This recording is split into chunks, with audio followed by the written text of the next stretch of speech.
Sotihotu Namo Buddhaya, selamat malam Yang Mulia Bante, yang kami hormati Samanera dan Attasilani, Ibu Bapak serta saudara-saudari sedama di dalam Dhamma.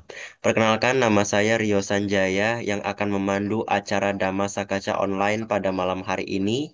Sungguh suatu kebahagiaan bagi kami dapat membahas Dhamma dan membantu proses pembabaran Dhamma pada malam hari ini.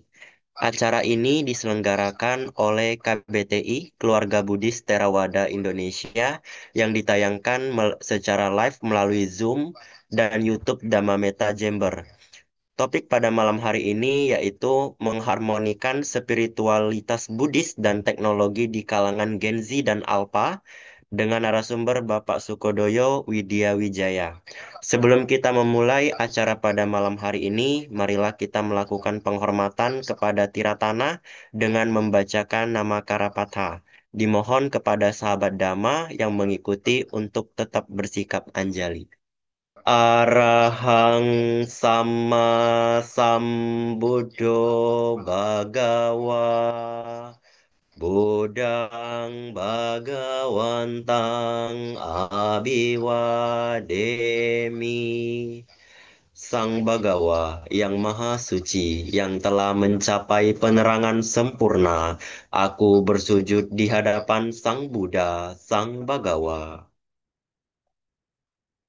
Swakato Bhagavata Dhammo Damang Namasami.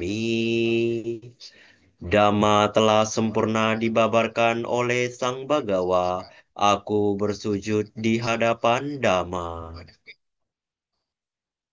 Supatipanno Bhagavato Sawaka Sangho Sanghang Namami.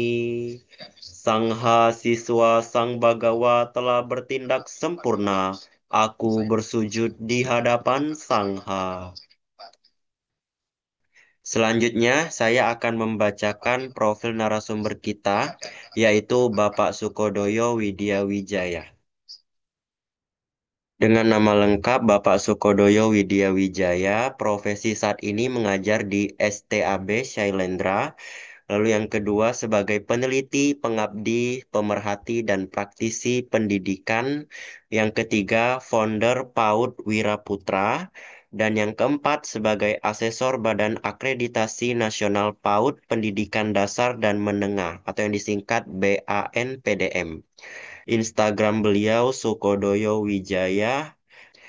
Untuk riwayat pendidikannya, telah menempuh S1 di Sekolah Tinggi Ilmu Agama Buddha Shailendra lulus pada tahun 2009, lalu S2 di Universitas Katolik eh, Soegija Pranata Semarang tahun 2012.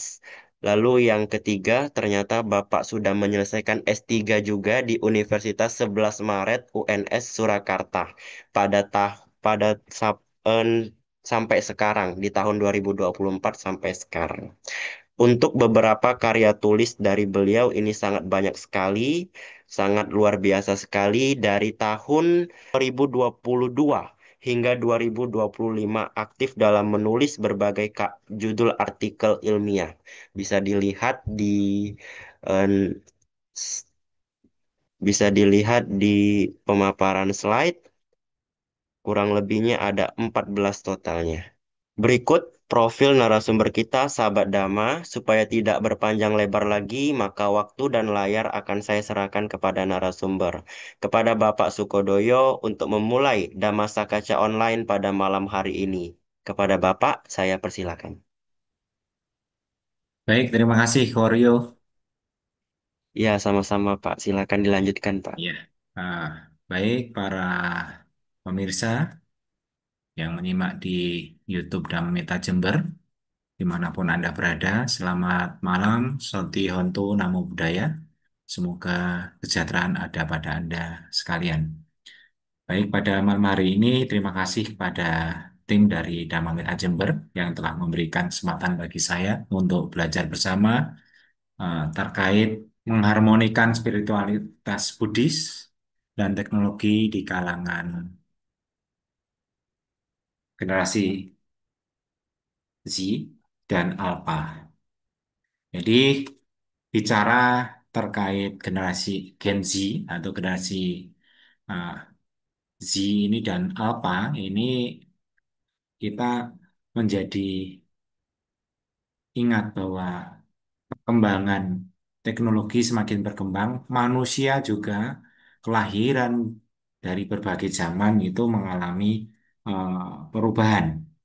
Jadi termasuk perkembangan zaman itu juga mendorong bagaimana ternyata termasuk masing-masing generasi itu melahirkan tantangan tersendiri dalam era bagaimana mereka belajar dan bagaimana mereka hidup berinteraksi di dunia ini. Di era sekarang ini memang kita memiliki banyak tantangan ketika kita berhadapan dengan para remaja ataupun dewasa, Gen Z ataupun anak-anak generasi Alpha ya.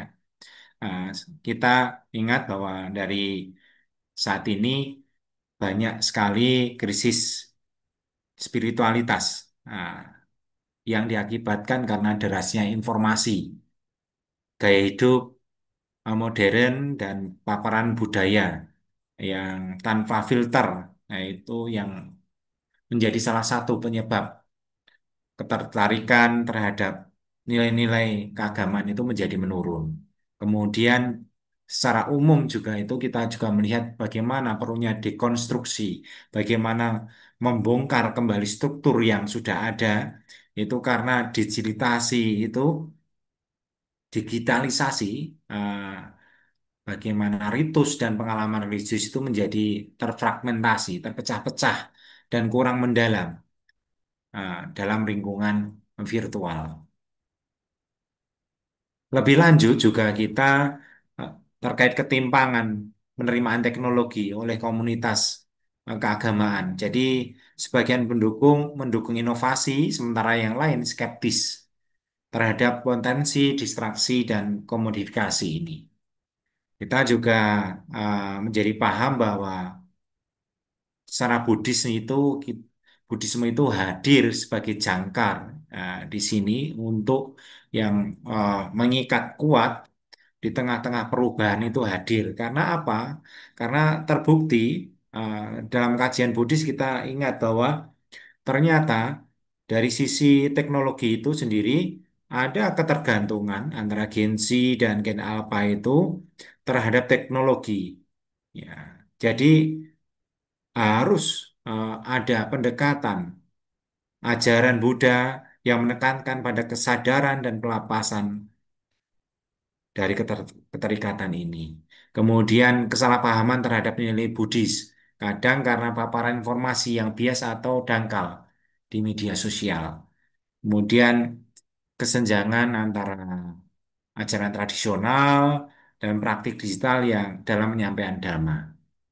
Maka ini Buddhisme hadir di sini. Karakteristik Gen Z sebenarnya kalau Gen Z ini ada yang menyampaikan bahwa Gen Z itu lahir di antara tahun 97 sampai dengan 2012. Ada juga yang menyampaikan tahun 2000 sampai 2010. Nah, jadi mereka kecenderungannya itu digital native. Nah, jadi kemudian cepat bosan karena lebih suka konten-konten visual dan ingin kerja eh, bermakna dan cepat. Nah, sementara generasi Alpha itu lahir di antara 2012 sampai dengan 2025. Dan 2025 itu sekarang juga sudah mengalami pergantian generasi Beta. Nah, ini eh, artificial intelligence yang natif, kemudian mereka tumbuh bergantung pada AI dan layar, kemudian multitasking, mereka eh, bisa menerjemahkan dari banyak hal-hal, kemudian eh, di sini sangat tergantung pada teknologi. Kemudian mereka juga soliter di situ. Nah, ini kemudian realitasnya kebutuhan akan spiritualitas itu kontekstual dan interaktif sangat diperlukan dalam konteks karakteristik generasi alfa ini. Kemudian bagaimana spiritualis Buddhis dan kebahagiaan. Jadi Buddhisme itu yang tadi saya sampaikan hadir sebagai jangkarnya itu menjadikan meditasi dan belajar dhamma itu untuk meningkatkan kesejahteraan. Ini ada penelitian yang dilakukan oleh Klangrit di Thailand kepada generasi eh, Z itu pada tahun 2024 yang menyampaikan bahwa melalui latihan keheningan, latihan eh, kesadaran setiap hari dan kemudian belajar dhamma itu ternyata dapat meningkatkan kesejahteraan pada remaja, pada dewasa, Gen Z. Kemudian Buddhisme itu juga membantu mengatasi tekanan psikologis dan krisis identitas karena dengan di sini bahwa kadang mereka yang terlalu tergantung pada teknologi itu mereka mudah marah, terganggu emosional dan sebagainya itu terbantu dari kegiatan-kegiatan meditasi kemudian belajar dhamma. Kemudian etika, kesadaran kasih sayang sebagai nilai inti yang dari hasil penelitian Kanggrit ini eh, cukup relevan sekali bagaimana spiritualitas Buddhis dan kebahagiaan itu mendukung dalam pengembangan atau dalam mengajarkan dhamma pada generasi Z dan Alpha ini. Kemudian tantangan, sebenarnya tantangan spiritualitas di era digital ini ada yang pertama overload informasi dan distraksi digital yang melemah. Jadi melemahkan kesadaran. Apa yang terjadi di sini karena mereka itu belajar banyak hal, menyerap informasi banyak hal tanpa menyaring. Kemudian karena scroll, scroll, scroll, scroll, scroll saja, itu menimbulkan mereka hanya tanpa tahu maknanya.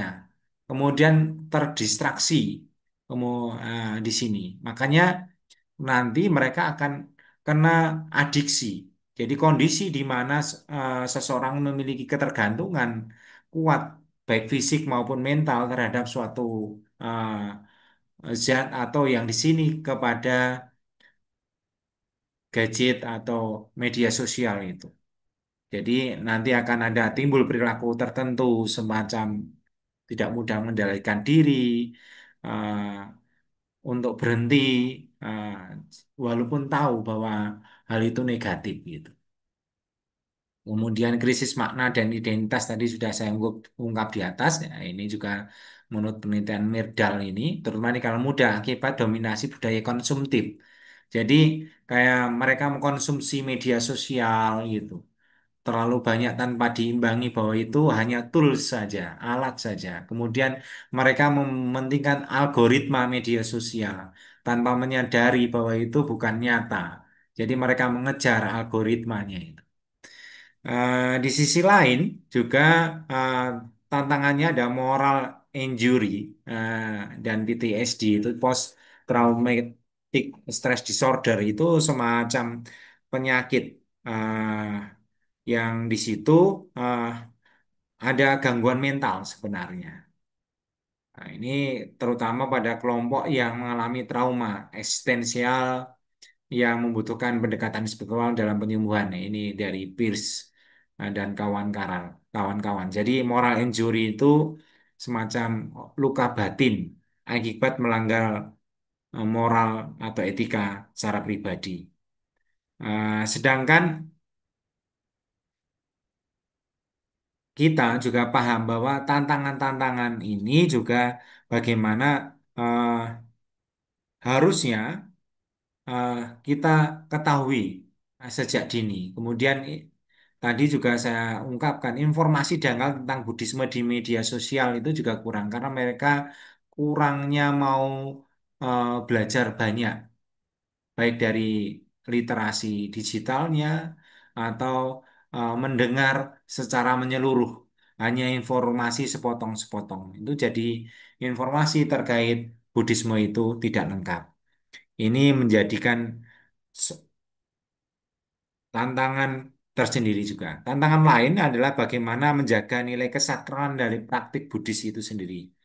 Dalam media digital seperti aplikasi, live streaming, dan meditasi daring. Ini juga bagaimana mereka bisa mengikuti dengan seksama. Kemudian adaptasi pendekatan spiritual terhadap kebiasaan Gensi dan apa yang lebih responsif terhadap media sosial, instan, dan interaktif ini. Itu juga menjadi tantangan. Kemudian ada kurangnya pendidikan spiritual berbasis teknologi yang dapat menyentuh secara eh, batin atau bagaimana secara emosional pemuda Buddhis di masa kini.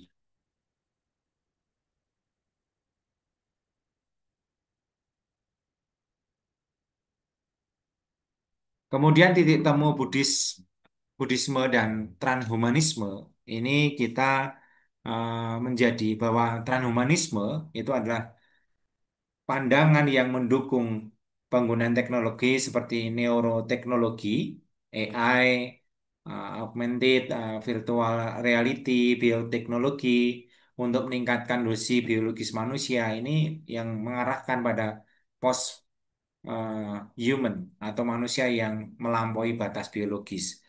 Dan jadi ada keterkaitan dari teori-teori ini. Kemudian dari teorinya yang dikemukakan oleh Campbell, ini Religious Social Shaping of Technology, jadi menjelaskan bagaimana komunitas Buddhis seperti Drum Mountain yang ada di Hong Kong itu juga melakukan negosiasi antara nilai spiritual dan eh, kemajuan teknologi. Nah, itu kemudian applied dari Buddhism, jadi penerapan ajaran Buddha secara praktis ini juga seperti penggunaan teknologi untuk camp, pengembangan moral, juga manajemen kelas dan kegiatan meditasi berbasis aplikasi. Kemudian yang transhumanisme Buddhis di Hages itu penelitiannya tahun 2018 ini memiliki gagasan bahwa Buddhisme terbuka terhadap teknologi yang ini disampaikan di sini ya. Jadi teknologi peningkatan manusia itu mengarah pada belas kasih, kebijaksanaan, kemudian kendali diri, kemudian bukan keserakahan dan pelarian diri yang diharapkan di sini. Maka modernisasi agama dan ilmu pengetahuan itu harusnya bisa menumbuhkan Buddhisme dapat diposisikan sebagai sains kesadaran yang sejalan dengan neuroteknologi dan perkembangan mindfulness digital. Makanya ajaran Buddhis itu sangat relevan. Di sini anatta, non-self, tanpa diri itu Buddhisme mengajar bahwa tidak ada diri yang kekal. Sejalan dengan pos humanisme yang menolak keabadian bentuk fisik. Kemudian dari ajaran Kama dan kesadaran. Jadi fokus Buddhis di sini adalah pengembangan kesadaran dan moral, bukan pada tubuh uh, yang posthuman itu di sini bahwa teknologi boleh digunakan jika mendukung pengurangan penderitaan. Nah, ini jadi media sosial itu bisa digunakan dengan secara bijaksana untuk menumbuhkan kesadaran ya. Kemudian mindfulness sebagai teknologi batin, ini latihan meditasi dan perhatian penuh ini bisa dilihat sebagai alat peningkatan kognitif, sebuah bentuk bioteknologi alami. Jadi ketika kita berlatih meditasi, berlatih mindfulness, menyadari apa yang kita lakukan, itu sebenarnya kita di sini secara ilmiah kita berlatih mengendalikan diri, berlatih menyadari apa aktivitas yang kita lakukan. Itulah titik temu di Buddhisme dan transhumanisme. Lebih lanjut, aspek dari Buddhisme dan transhumanisme ada beberapa perbedaan. Jadi secara tujuan, Buddhisme itu lebih pada tujuannya pada pencerahan atau nibbana, nirwana itu. Transhumanisme lebih pada bagaimana evolusi manusia dengan tubuhnya itu di sini Buddhisme tidak mutlak, tanpa inti tadi anatta. Eh, Kemudian di transhumanisme itu bisa dimodifikasi dengan teknologi itu. Kemudian fokusnya di Buddhisme itu kepada kesadaran, pada moralitas, sila, welas asih, atau karuna itu sendiri. Sedangkan transhumanisme lebih mengedepankan pada inovasi, efisiensi, umur panjang, gitu. Sikap terhadap teknologi Buddhisme itu lebih netral, bergantung pada niat dari kita yang akan menggunakan. Sementara transhumanisme itu sikapnya positif, jadi instrumen untuk kemajuan. Nah, di sini alat untuk kemajuan dan ya, hubungan lebih lanjut. Ternyata dari penelitian Sen ini teknologi sebagai alat vital, jadi virtual reality. Jadi ketika sekarang muncul yang sudah lama ya meditasi melalui eh, media-media virtual, kadang kita bisa mengikuti kegiatan-kegiatan online meditasi tanpa gurunya harus hadir secara langsung. Kemudian aplikasi Dhamma itu juga eh, harusnya bisa terbentuk, bisa terwujud dari game ataupun eh, pengingat waktu meditasi atau pengingat bahwa kita kalau mau melakukan perbuatan yang tidak tepat itu tidak sesuai kita seperti sudah diingatkan walaupun pengendali utama adalah kesadaran kita. Kemudian AI sebagai asisten ya. Nah, nanti kita akan bicarakan lebih lanjut di sini. Eh, Penelitian Dramontain itu jadi kendang dari Dharma di Gunung Dharma di Hong Kong ini eh, relevan bagaimana ternyata mereka sudah mulai dari dulu itu bagaimana mengajarkan Dharma melalui media sosial. Kemudian eh, sekarang ini bagaimana pendekatan mentoring dalam pendidikan spiritual. Jadi Gen Z dan Alpha itu harusnya bisa eh, sebagai mentor teknologi untuk para guru dan biku. Jadi mereka itu memiliki kelebihan yang sangat luar biasa. Jadi pendekatannya terbalik. Kalau dulu guru harus mengajar, dan mereka juga bisa memberikan karena mereka lebih melek teknologi. Jadi mereka bisa mengajarkan kemampuan-kemampuan mereka terhadap penggunaan teknologi pada para gurunya. Kemudian para biku terhadap bagaimana menggunakan tool-tool untuk mengajarkan dhamma. Eh, Kemudian pendekatan pembelajaran dua arah, kolaboratif. Jadi hendaknya pembelajaran dharma itu harus bisa lebih kontekstual. Jadi bagaimana terintegrasi dalam kehidupan sehari-hari dan dua arah saling mendapatkan satu sama lain.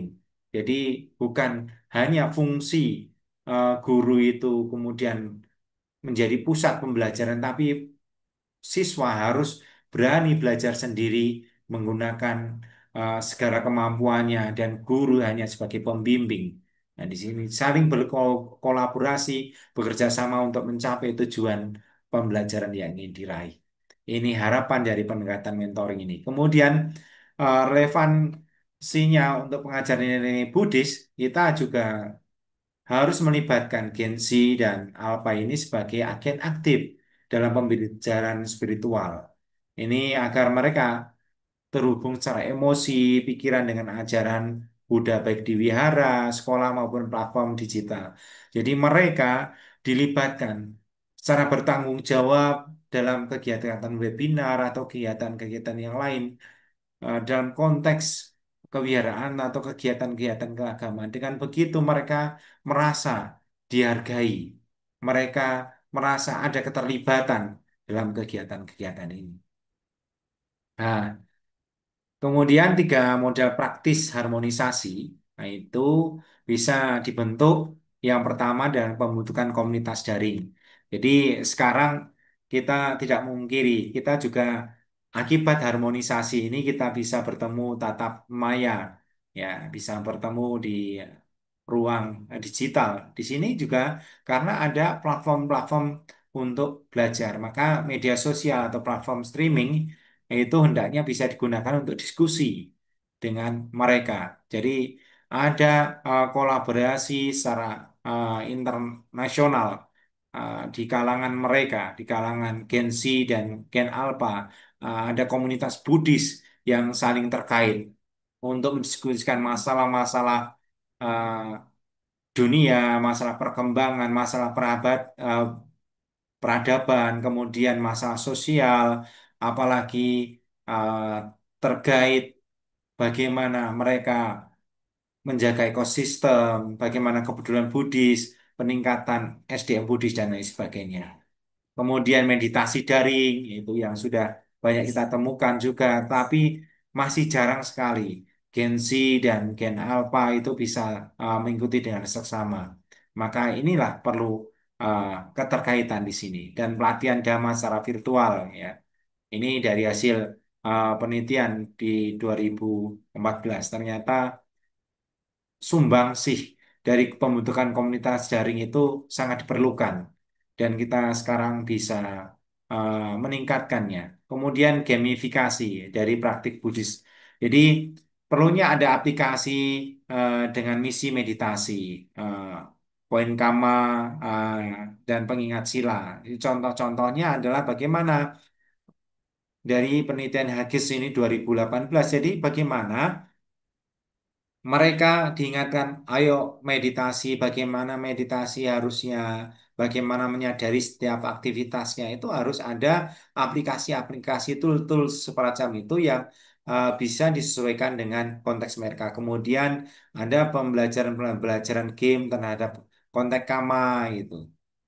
Kemudian ada sila, kemudian ada konteks meta karuna di situ yang diutamakan adalah bagaimana mereka kemudian dari tool ini, dari aplikasi ini juga mereka menjadi sadar bahwa yang menang bukan yang bisa mengalahkan, tapi yang menang adalah yang memiliki welas asih, kepedulian mereka terhadap eh, kegiatan-kegiatan sosial terhadap semua makhluk. Nah, itu perlu juga diciptakan itu. Kemudian pengingat sila, bagaimana menjadi tool-tool ini juga perlu diadakan. Jadi bagaimana ternyata gamifikasi atau permainan atau game dalam Buddhis itu sangat diperlukan. Dan ini kita butuh keterlibatan juga dari Gen Z dan eh, Gen Alpha ya itu untuk terlibat membuat edukasi ini, eh, kemudian yang lain juga ikut sebagai kita sebagai orang yang dewasa membantu mereka, mendampingi mereka juga. Dengan begitu mereka akan mudah belajar Dharma ini.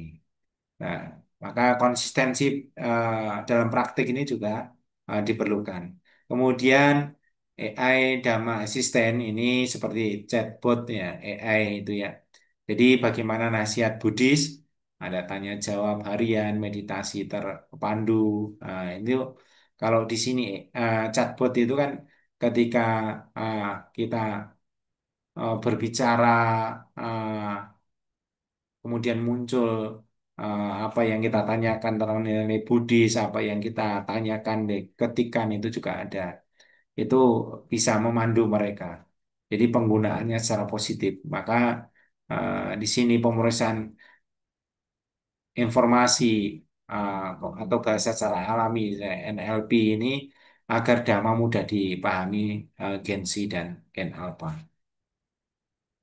Kemudian prinsip-prinsip eh, perharmonisan ini sebenarnya bagaimana adaptasi tanpa distorsi ya. Di sini bagaimana nilai-nilai Buddhis itu agar bisa menjadi penyeimbang dari ajaran. Ya, itu sangat diperlukan.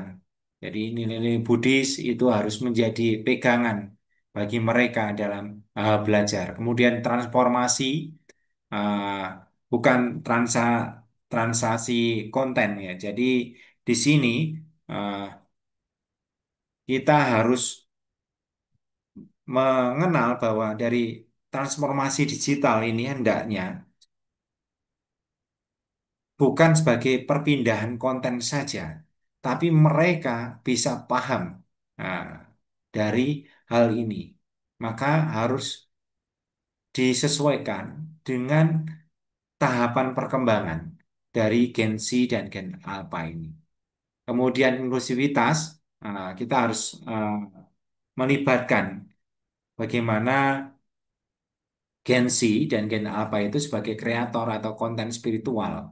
Nah, jadi kalau kita bicara inklusivitas, sebenarnya ini kan sebuah pendekatan yang menekankan bahwa pentingnya merangkul dan menghargai semua kalangan. Jadi mereka itu memiliki kemampuan, memiliki latar belakang, perbedaan yang berbeda itu semua harus kita terima nah, di kalangan kehidupan keagamaan.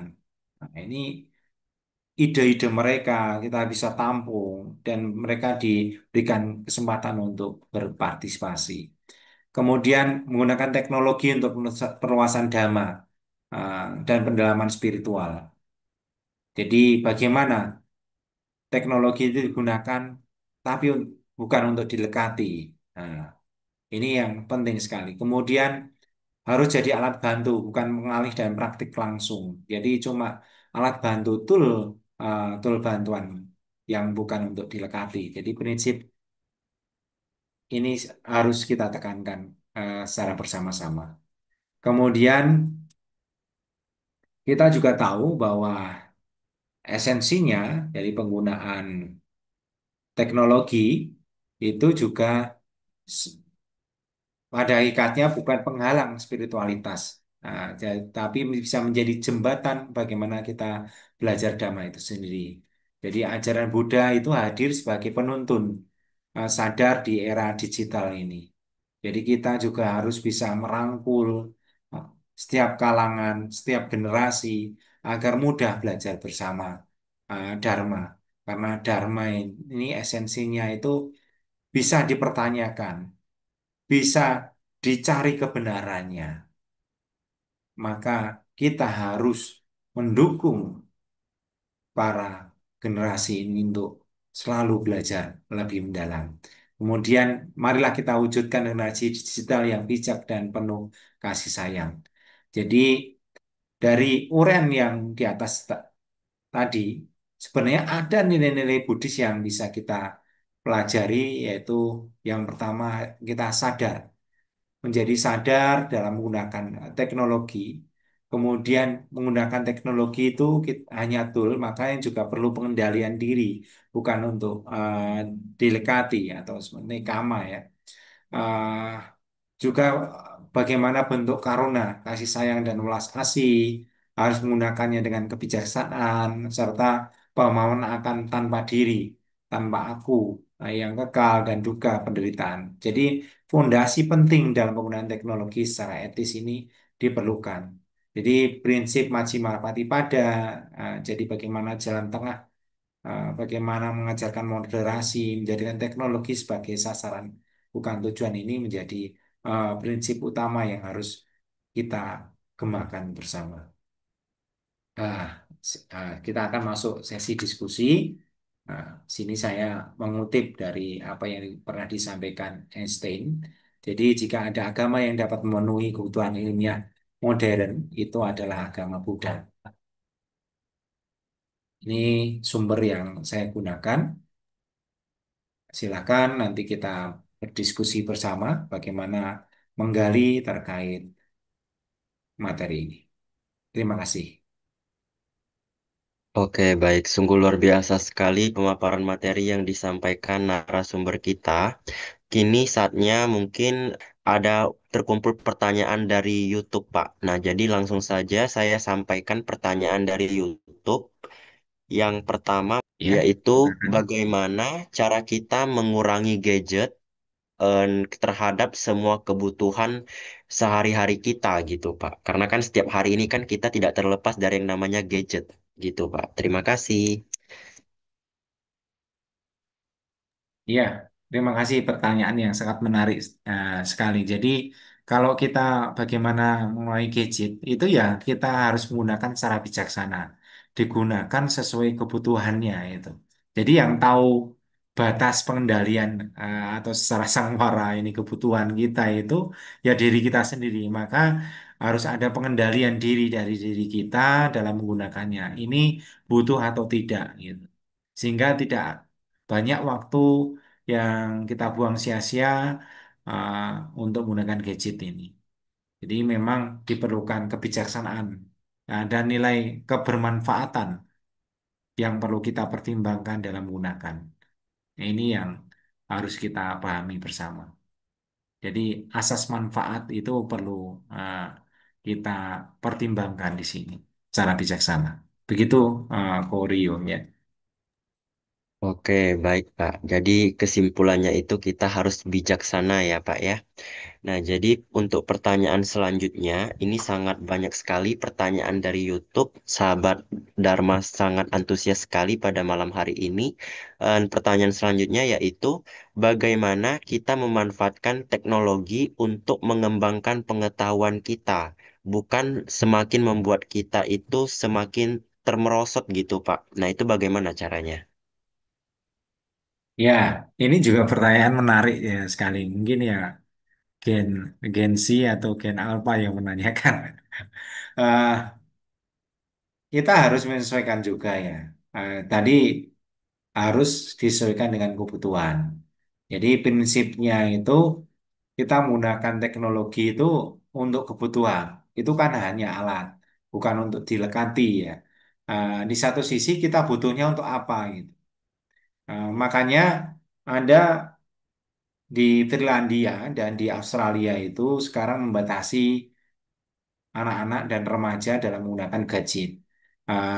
Jadi smartphone itu mereka dibatasi supaya mereka kemudian kembali pada ah, menggunakan buku. Nah, ternyata dengan menggunakan apa membaca dan mencatat ah, apa yang mereka pelajari, mereka itu ah, kemudian muncul kreativitas. Itu ada di taksonomi Bloom atau yang sudah dikembangkan Radwell ya ada di di sini perlunya bahwa makanya tadi perlunya kita bersama-sama belajar sesuaikan kebutuhan. Dan ini sekarang kan ada e-book atau konten-konten digital yang bisa kita gunakan, tapi harus tadi sesuaikan dengan penggunaan sesuai kebutuhan kita. Kembali lagi harus dengan kebijaksanaan. Nah, bagaimana ini digunakan untuk asas manfaat lagi. Kalau tidak digunakan dengan bijaksana, itu tadi nanti akan menimbulkan kemelekatan dan adiksi ah, terhadap diri kita. Banyak juga orang-orang yang kalau kita lihat, banyak penelitian juga yang karena orang tidak bisa mengendalikan diri menggunakan gadget itu bisa ini menjadi terganggu secara kognitifnya. Nah, ini dampak salah satu. Jadi teknologi itu ada dampak positif dan dampak negatifnya. Jadi di sini kita bisa mengetahui. Jadi ada remaja, anak-anak juga yang menjadi gila itu karena menggunakan gadget. Kemudian karena scroll-scroll, karena kita juga lihat eh, di smartphone itu kan, indah. Ternyata bisa menyebabkan emosinya itu menjadi bermasalah. Nah, ini makanya kita penting sekali menggunakan perangkat digital ini dengan bijaksana di sini. Begitu, Kok Rio.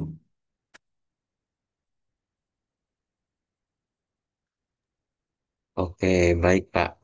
Nah, ini tadi masih ada hubungannya terkait tentang penjelasan Bapak di pertanyaan yang kedua terkait dengan adiksi. Nah, pertanyaannya yaitu bagaimana cara kita mengobati kehidupan sosial kala kita terhadap adiksi pada telepon kita. Mungkin telepon yang kita pakai setiap harinya seperti itu, Pak. Ya, bagus sekali. Jadi untuk mengatasi eh, ketergantungan ya ini ya. Iya, benar sekali, Pak. Ya. Kecanduan atau ketergantungan itu.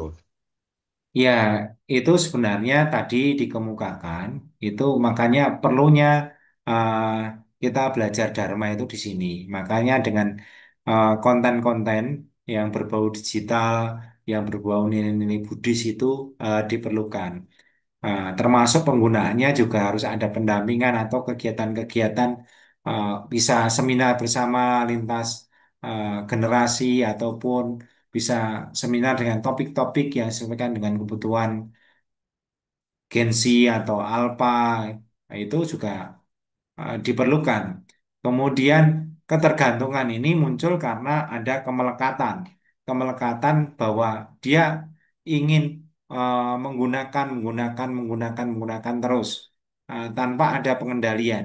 Karena tidak ada pengendalian, makanya apa? Mereka tidak memiliki cinta kasih pada dirinya sendiri. Akibatnya mereka menjadi ketergantungan terhadap media sosial ini. Makanya tahu batas waktu. Walaupun media sosial itu penting sekali atau penggunaan smartphone itu penting, tapi ya gunakan sebatas kebutuhan kita itu. Kebutuhannya kita untuk apa? Kecuali memang kita jualan online ya, itu sudah beda lagi. Itu kita butuh. Tapi ada saatnya juga kita harus berhenti, menenangkan diri agar kita tidak terradiasi. Gitu. Kemudian nilai-nilai Dharma tadi yang disampaikan bahwa kita ketika menggunakan media Dharma itu penting sekali bahwa kita itu hanya tools, itu hanya alat. Makanya latihan Dharma, latihan game dan sebagainya itu hanya untuk menimbulkan kesadaran saja. Karena itu setengah jalan. Makanya Sang Buddha pernah menyampaikan ketika kita sudah sampai di seberang, kita tidak akan membawa getek atau perahunya lagi. Tapi apa itu hanya alatnya saja. Maka uh, untuk agar kita tidak tergantung, ya kita gunakan sesuai dengan kebutuhan. Yang tahu siapa? Yang tahu diri kita. Nah, kalau generasi alfa itu harus ada pendampingan dari orang tua atau guru-gurunya. Ya. Itu juga atau sekarang ada orang-orang yang banyak kecanduan game ya, kadang sampai pagi. Ada itu saya diberitahu tetangga kampung saya itu ada yang eh, karena kecanduan game, ada yang perjudian online dan sebagainya, itu menyebabkan perceraian. Ini karena tidak bijaksana, dia hanya ingin sesuatu yang instan tanpa mereka memikirkan bahwa segala sesuatu tidak ada yang instan. Nah, bahwa mereka harus mulai proses dan ini harus diajarkan. Maka komunitas keagamaan melalui wihara, kegiatan-kegiatan Buddhis itu melibatkan mereka terlibat aktif dalam setiap aktivitas eh, camp-camp Buddhis atau dengan pelaksanaan kegiatan-kegiatan yang melatih konsentrasi kesadaran mereka dalam kehidupan sehari-hari itu penting. Jadi kembali lagi sesuaikan dengan kebutuhan itu tadi. Jadi kita harus berani katakan stop untuk diri kita. Nah, kita harus berani begitu. Kalau tidak, ya kita akan terjerumus. Gitu. Begitu, Koryo. Oke, baik Pak. Berarti yang saya tangkap ini kita harus berani menghentikan akar dari permasalahan itu ya Pak ya. Jadi Ya, supaya semuanya itu dapat berakhir dengan sendirinya. Tapi mungkin itu sebuah proses yang sangat sulit, tapi bilangnya sih mudah sih ya Pak ya. ya, bilangnya mudah. Makanya di sini diperlukan Kalyanamita, Oh iya sahabat yang benar-benar baik. sekali. Ya, Kalyanamita ya siapa? Kalau di wihara ada para biku, para guru, ada kita sahabat-sahabat Dharma, ada keluarga Buddhis Theravada Indonesia. Ini juga kan mereka itu eh, dari komunitas ini kita dibentuk untuk saling mengingatkan satu sama lain supaya tidak muncul generasi-generasi yang kemudian lemah, eh, yang menjadi apa terkontaminasi dari penggunaan teknologi yang tidak secara seimbang, yang tidak bijaksana begitu. Maka perlunya sahabat baik itu di sini. Sahabat yang mengarahkan, bukan mengajak bermain-bermain terus ya. Tapi bagaimana mengarahkan untuk kemajuan. Oke, baik Pak. Nah, ini terkait dengan menyinggung Kalyana Mita, pertanyaannya itu masih paralel ya Pak ya, masih bersambungan gitu. Nah, jadi pertanyaannya, apakah ada peran dari guru spiritual dan orang tua tentunya terhadap tumbuh berkembangnya generasi baru? Ini mungkin jawabannya iya Pak. Nah, tapi mungkin alasannya Bapak boleh ceritakan begitu. Ya, Buddha pernah menyampaikan juga bahwa eh, ada peran dari siapa?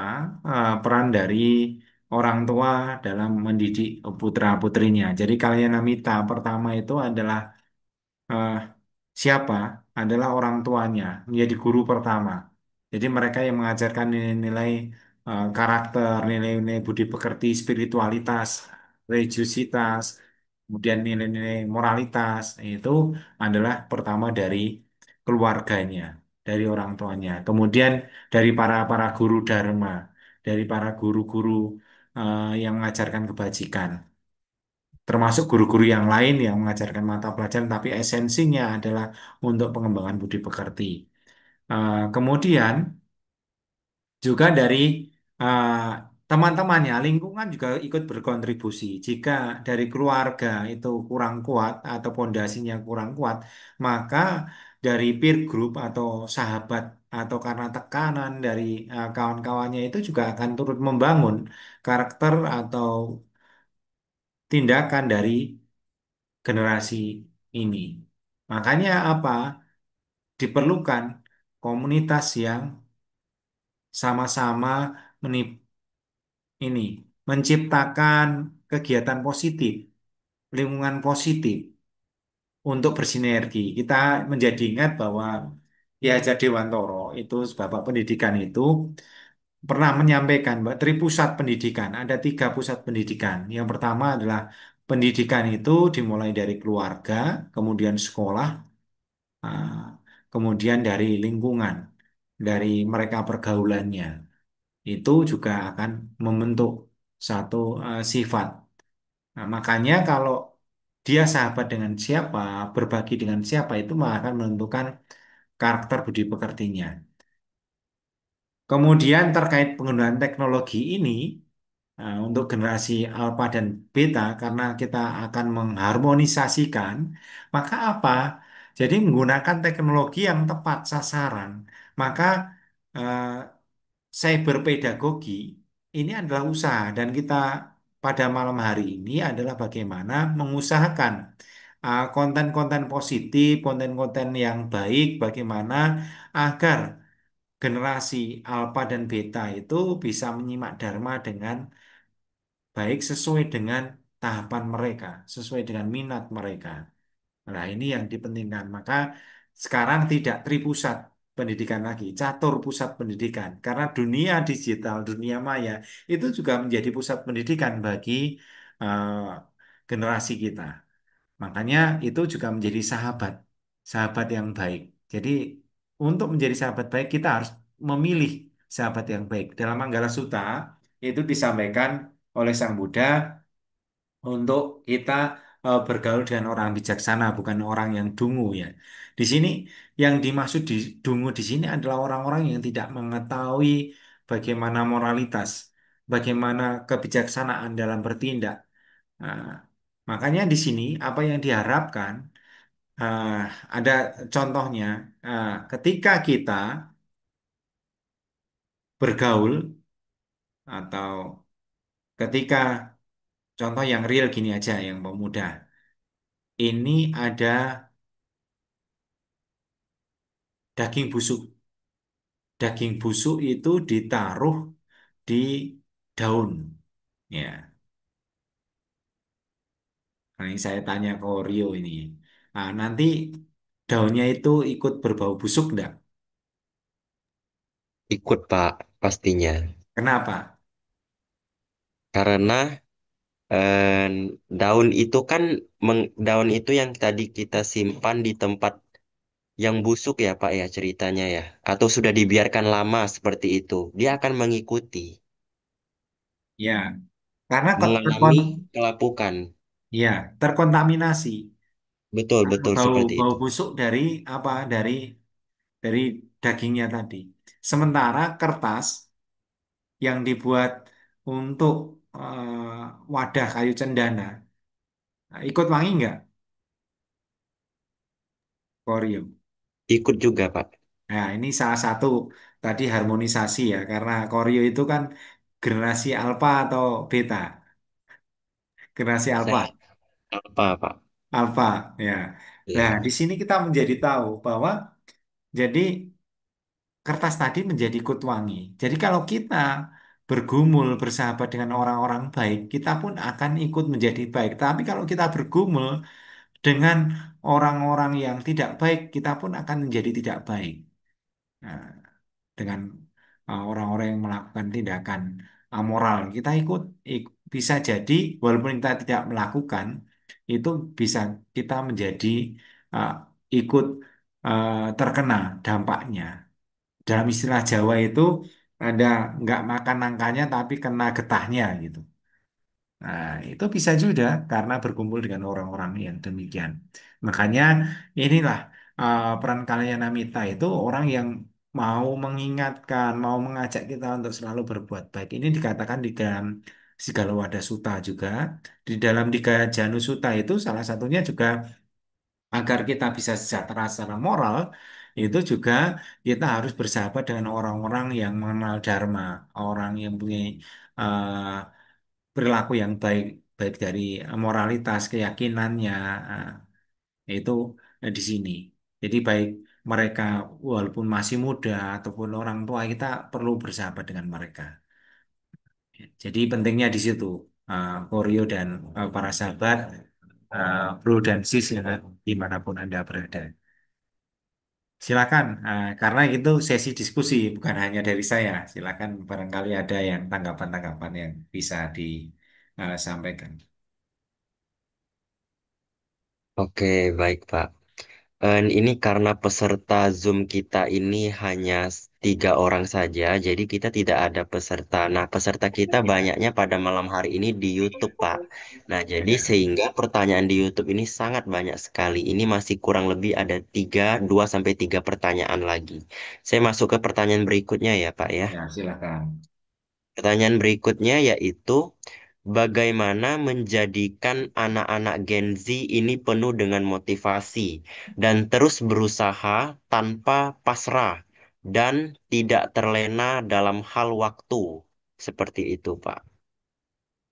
Ya, terima kasih. Ini juga pertanyaan yang bagus, sesuai relevan juga dengan kondisi saat ini.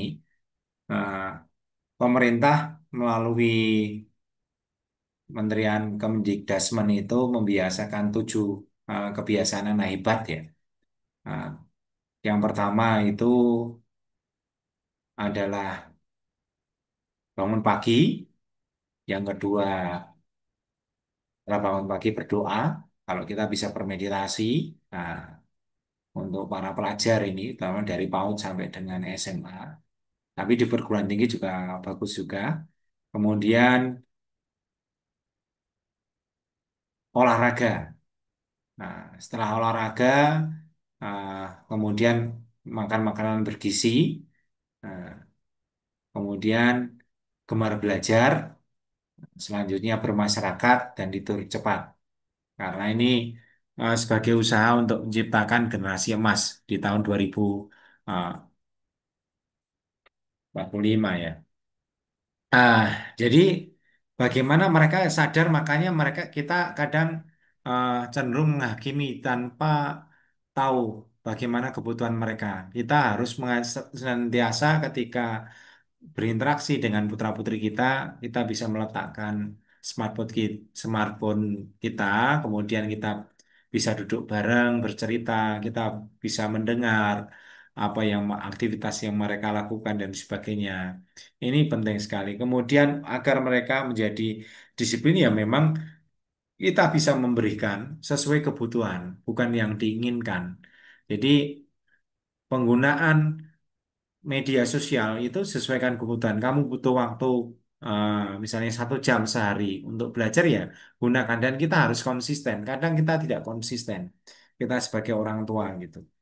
Ini yang eh, diperlukan kita sebagai orang tua untuk mendidik putra-putri kita.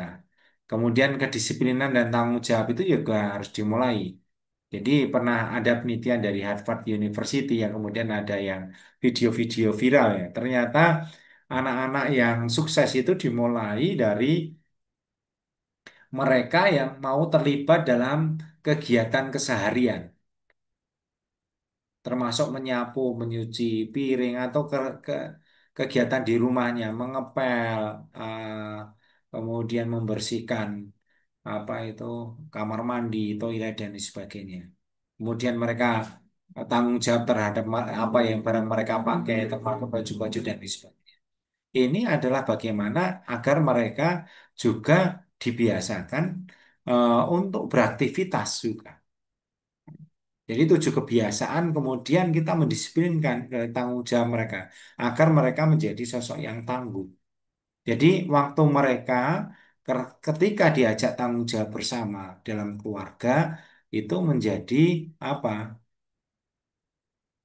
Mereka tahu, sadar apa yang akan mereka lakukan dan orang tua tidak bisa mendampingi anak terus-menerus atau pembantunya tidak bisa mendampingi mereka terus dan mereka harus belajar mandiri. Nah, di sini. Maka orang tua harus betul-betul dari dini mengajarkan kepada anaknya kalau memang memiliki cinta kasih itu harus mengajarkan anak-anaknya untuk berlatih juga mandiri, harus bertanggung jawab dengan apa yang mereka lakukan. Jangan apa-apa sudah dibantu. Kemudian nanti mereka tantrum. Dari tantrum ini kemudian mereka menjadikan alat karena sudah nangis, ngamuk. Kalau nggak dikasih, kalau ketika sudah dikasih, mereka akan melakukan itu menjadi jurus-jurus lagi. Makanya penggunaan teknologi juga harus digunakan sejalan dengan tadi kebutuhan. Kalau tidak sesuai dengan kebutuhan, anak tidak diajarkan demikian, nanti mereka akan menggunakan melewati batas. Nah, dan orang tua juga harus kepo namanya ya. Ya, kan secara teknologi mereka lebih pintar menggunakannya daripada kita. Jadi kita bisa melibatkan mereka, ayo Dek, ayo Mas, eh, Ko, Cici, ayo ah, ayah, bapak, ibu diajari cara menggunakan ini bagaimana itu. Karena mereka merasa terlibat, nah, atau kemudian membuat konten-konten positif yang bernuansa dhamma, mereka bisa meng-create, menciptakan, misalnya yang senang menggambar, Buddhis yang membuat karya-karya Buddhis ya, dibuat, mereka senang menyanyi, dibuat, kreativitas lain, wayang dan sebagainya bisa. Nah, dari sini alihkan yang tadinya hanya semua ke area digital, tapi juga mereka perlu berinteraksi, perlu membuat karya-karya dengan physically, jadi pembentukan keterampilan. Nah, dari pariyati, pati-pati, weda itu harus seimbang. Nah, jadi di sini begitu, Koreo Sanjaya. Atau ada tambahan silakan. Oke, baik Pak. Dan kita ternyata tersisa satu pertanyaan lagi Pak yang dari YouTube. Ini saya langsung sampaikan saja. Nanti setelah itu nanti saya minta closing statement juga dari pemaparan materi pada malam hari ini Pak. Nah, jadi pertanyaan terakhirnya yaitu bagaimana cara kita bisa memfilter semua informasi dari media sosial? Karena kita ini sering mudah terpengaruh, bahkan terpengaruhnya itu hal-hal yang negatif atau yang buruk-buruk, Pak. Seperti itu, bukan yang positifnya gitu. Nah, itu bagaimana, Pak? Terima kasih. Ya, terima kasih. Ini ya pertanyaan yang hebat. Cara memfilternya ya kita belajar sila, samadhi, dan panya. Itu tadi dari 4 kesunyataan mulia ya. Jadi jalannya untuk mencapai spiritualitas Buddhis ya kita harus belajar 4 kesunyataan mulia. Sila, samadhi, panyanya itu perlu ditingkatkan. Tapi secara realnya memfilter filterisasi untuk penyaringan itu, filterisasinya itu ya kita juga harus belajar memiliki keyakinan. Ah, keyakinan terhadap Dharma itu sendiri dari ajaran-ajaran Dharma. Kemudian kita munculkan ah, ada kemurahan hati untuk kita mau berbagi, mau berjuang, termasuk kita kemurahan hati pada diri kita sendiri untuk mau belajar lebih. Kemudian harus ada nilai-nilai moral yang harus kita pelajari juga. Nah, kita tahu mana yang baik buruk, bermanfaat tidak bermanfaat, karena segala sesuatu yang di dunia ini ataloka dhamma. Ah, kemudian dengan kebijaksanaan, ah, kita menggunakan media-media. Jadi kita jadi bisa menyaring apapun yang kita akan gunakan. Itu kalau kita sudah sadar bahwa ini bermanfaat, ini baik atau tidak, ini dari apa yang kita pelajari. Maka dari ini, ah, teman-teman, bro dan sis dimanapun Anda berada. Jadi filterisasi itu ya dari diri kita sendiri dengan sila, samadhi, dan panya. Itu yang lebih luas dengan 8 faktor pencerahan. Walaupun saya pribadi juga masih belajar, tapi inilah yang harus kita lakukan dalam konteks kita belajar bersama. Begitu, begitu Koryo. Oke, baik Pak. Terima kasih atas jawaban atas pertanyaan terakhir beserta yang tadi ada menyinggung tentang closing statementnya. Nah, sahabat Dhamma, Ibu Bapak Romo Ramani, Atta Silani, dan Samanera, marilah setelah kita mendengarkan Dhamma dengan topik mengharmonikan spiritualitas Buddhis dan teknologi di kalangan Gen Z dan Alpha yang telah disampaikan oleh Bapak Sukodoyo. Mungkin boleh Ya, disampaikan dulu closing statementnya. jadi apa yang kita bisa pelajari pada malam hari ini tentang mengharmonikan spiritualitas ah, dan teknologi untuk kalangan Gen Z dan Gen Alpha. Jadi kita menjadi bagaimana belajar bahwa teknologi dan bagaimana kita belajar Dharma itu berjalan beriringan. Jadi teknologi itu hanya sebagai alat atau tool saja untuk memperkaya pengalaman belajar. Namun juga pentingnya kita mengajarkan penggunaan teknologi yang bijak, serta mengintegrasikan pengajaran tentang sila, etika, kemudian bagaimana kecerdasan secara emosional, agar siapapun yang menggunakan teknologi itu menjadi terampil. Kemudian juga bagaimana kayak kita juga memiliki kemampuan mengelola dampaknya terhadap kehidupan diri kita dan kehidupan eh, Gen Z ataupun eh, generasi alpha. Ini adalah langkah-langkah yang harus kita berikan untuk membekali eh, para pemuda khususnya dengan memiliki keterampilan yang diperlukan itu mereka akan mudah beradaptasi dengan cepat dengan perubahan yang dibawa oleh teknologi di masa depan. Kemudian spiritualitas dan teknologi itu bukanlah entitas yang saling bertentangan, tapi justru itu dengan pendekatan yang adaptif itu dan berbasis nilai, keduanya dapat bersinergi sebenarnya untuk membentuk generasi yang sadar spiritual dan cakap secara digital. Jadi peran institusi keagamaan, pendidik, serta komunitas digital itu sangat krusial dalam memastikan bahwa transformasi ini berlangsung secara inklusif dan berkelanjutan. Saya kira demikian yang bisa saya sampaikan. Kurang lebihnya eh, saya mohon maaf. Yang saya akhiri bahwa harus ada tiga hal yang harus eh, kita mulai dalam mengharmonikan adalah dimulai dari diri kita sendiri, dimulai dari sekarang dan dimulai dari hal yang sederhana. Mari kita bumikan Dharma dengan nilai-nilai kebajikan ini. Terima kasih.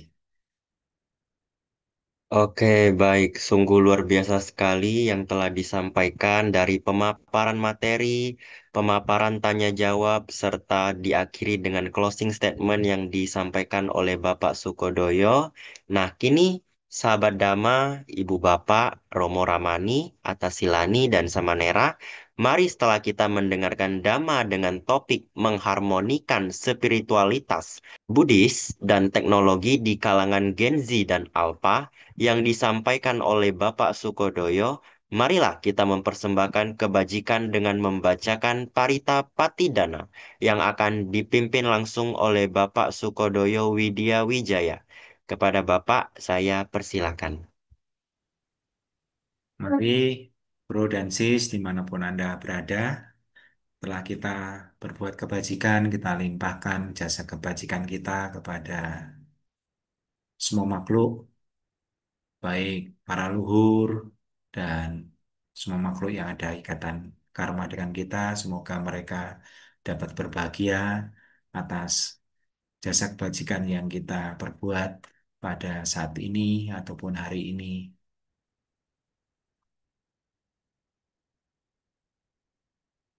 Punya sidani kata saya nanya ni kata ni me te sanca bagino hontu satananta pamanaka ye pia gunawan taca mayang mata pita dayo ditame capya ditawan ye majata werino satati tanti lokasmin te buma catu yonika panje kaca tuwo kara samsaranta bawa bawe nyatang ye patida name anumodantu te sayang ye cimang napaca nanti dewa te sang niwe dayung maya dinana punyanang anumodana hetuna sabe sata sada hontu awera suka jiwino kema padan japa pontu te sasa si jatang subah.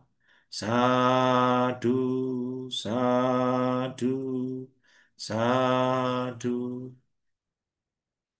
Oke, baik. Selanjutnya kita akan tutup acara Damasa Kaca Online pada malam hari ini dengan membacakan nama Karapata. Hadirin diharapkan bersikap anjali.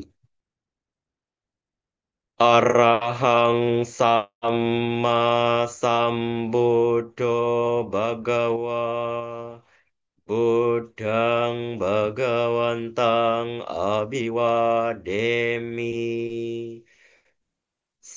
Sang Bagawa yang Maha Suci, yang telah mencapai penerangan sempurna, aku bersujud di hadapan Sang Buddha, Sang Bagawa. Swakato Bhagavata Dhammo Dhammang Namasami. Dhamma telah sempurna dibabarkan oleh Sang Bagawa. Aku bersujud di hadapan Dhamma. Supatipanno Bhagavato Sawaka Sangho Sanghang Namami. Sangha siswa Sang Bagawa telah bertindak sempurna. Aku bersujud di hadapan Sangha. Sabe Sata Bawantu Sukitata. Semoga semua makhluk hidup berbahagia. Sadu, sadu, sadu. Dan terakhir ada pengumuman dari panitia kepada operator, mungkin boleh diputar.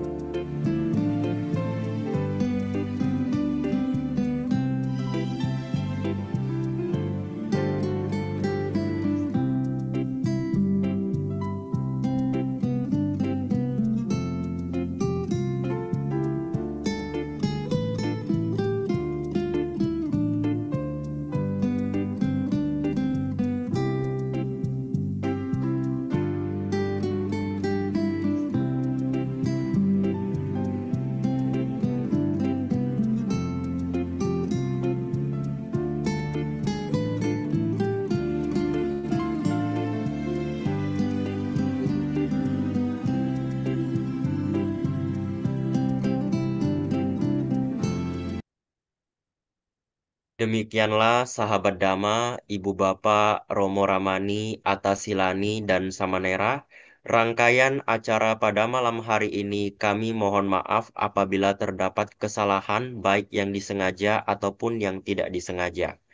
Tidak lupa juga kami mengucapkan terima kasih yang sebesar-besarnya kepada para donatur yang telah mendukung kegiatan serta menyukseskan kegiatan Damasa Kaca Online ini. Saya sebagai moderator, Rio Sanjaya, pamit undur diri.